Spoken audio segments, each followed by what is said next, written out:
Hello everyone, my name is Jonathan Hardy, and in today's video I want to be looking at some helpful tips that can make saving money just a little bit easier. If we're honest, the equation to save money is not that complicated. We know we need to earn more than we spend. But as humans, things are not as simple and clear-cut as they would seem.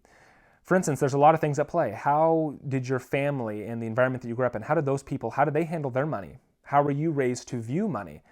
How do you process instant gratification and reward system? So there's so many things at play that impact us and impact how we make decisions when it comes to our money. So the goal with these suggestions is that they are ones that really help take you out of maybe some bad frame of mind or bad habits and put you on some better long-term financial success plan. All of these suggestions are ones that are not specific in terms of like taking advantage of couponing or buy one get one, which sure, they can help save money, but rather they're going to get to more the heart of the issue and some of those barriers that get in the way of making some good decision making. So with that, let's go ahead and get started with the list. Number one.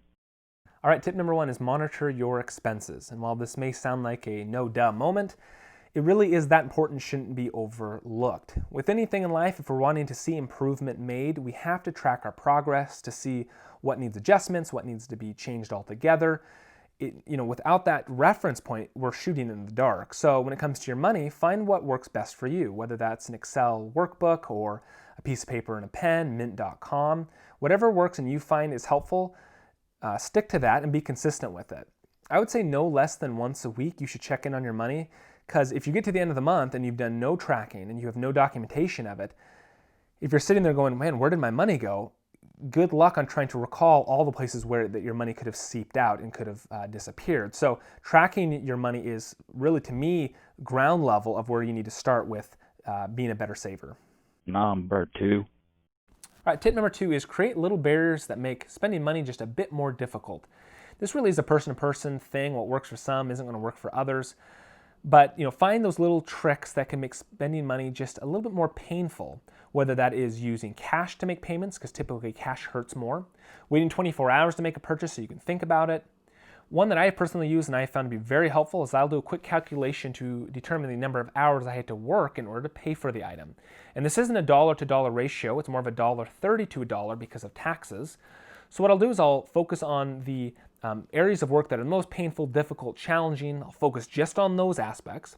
And then I'll ask myself, okay, was 3 hours of that work worth this item? And oftentimes, after doing that quick calculation in my head, I'll go, nope, the joy I'll get from this item is not worth 3 hours of work. And that'll change my decision making. This may not work for you, and you may find something that works totally different, but I would suggest find something mentally that makes spending money just a little bit more painful, and likely you will probably end up saving a little bit more money. Number three. All right, tip number three is be extra careful when making purchases whenever you have any of the following thoughts or emotions. I've earned this, I'm entitled to this, I'm bored, I'm depressed, I'm happy. Pretty much any time where there's a strong emotional piece at play that could kind of cloud our vision and lead us to making bad decisions. This isn't to say that this is always all bad. If you're having a bummer day and you want to go, get something as a pick-me-up, that's fine, but just be extra careful, because it's oftentimes where we will look back and regret the decision we've made. This is similar if I've had a great week of exercise and dieting, and I've done really well, and I get to the weekend and I blow it because I think I've earned this.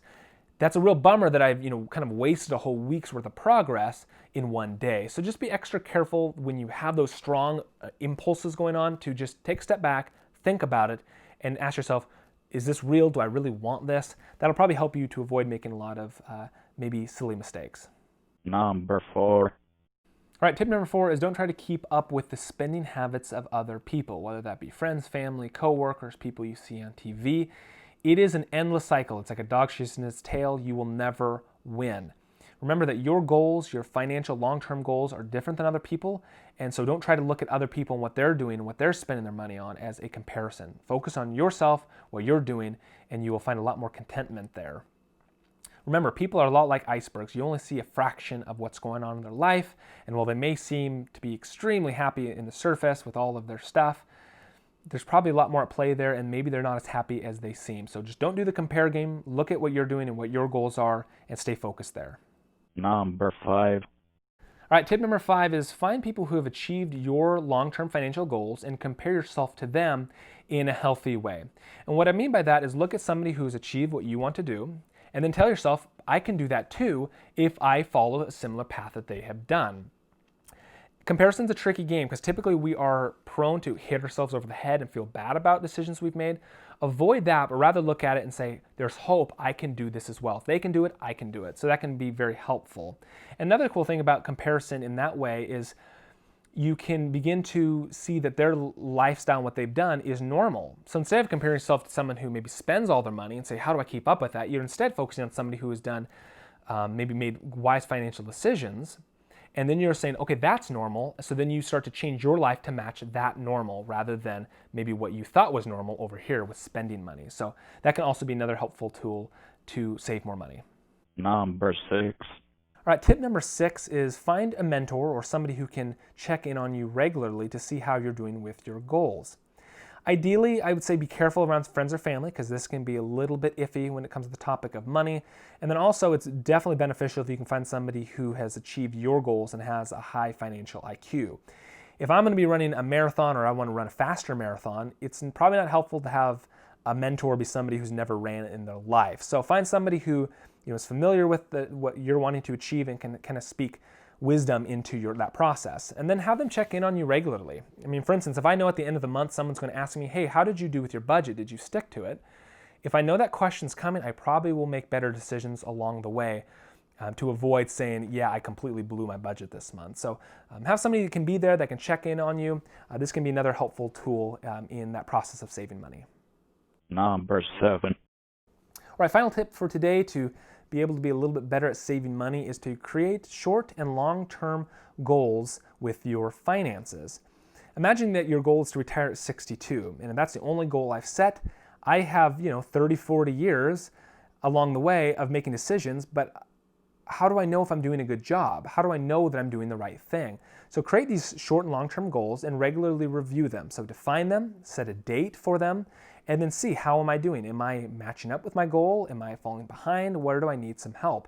And by doing so, that can also help you make good decisions when making purchases. You could say, you know what, this brand new TV is not going to help me in this long-term goal of investing this month, so I'm going to hold off on buying it. So by doing so, that creates a good framework for you, and likely you'll make some better purchase decisions along the way. All right, that'll about do it with today's video. Obviously, there's a lot that can be said about this topic, so if there are any tips and tricks that you have learned along the way that has helped you in saving money or in your financial journey and goals, go ahead and let me know in the comments. But with that, thank you so much for watching, and I'll catch you next time.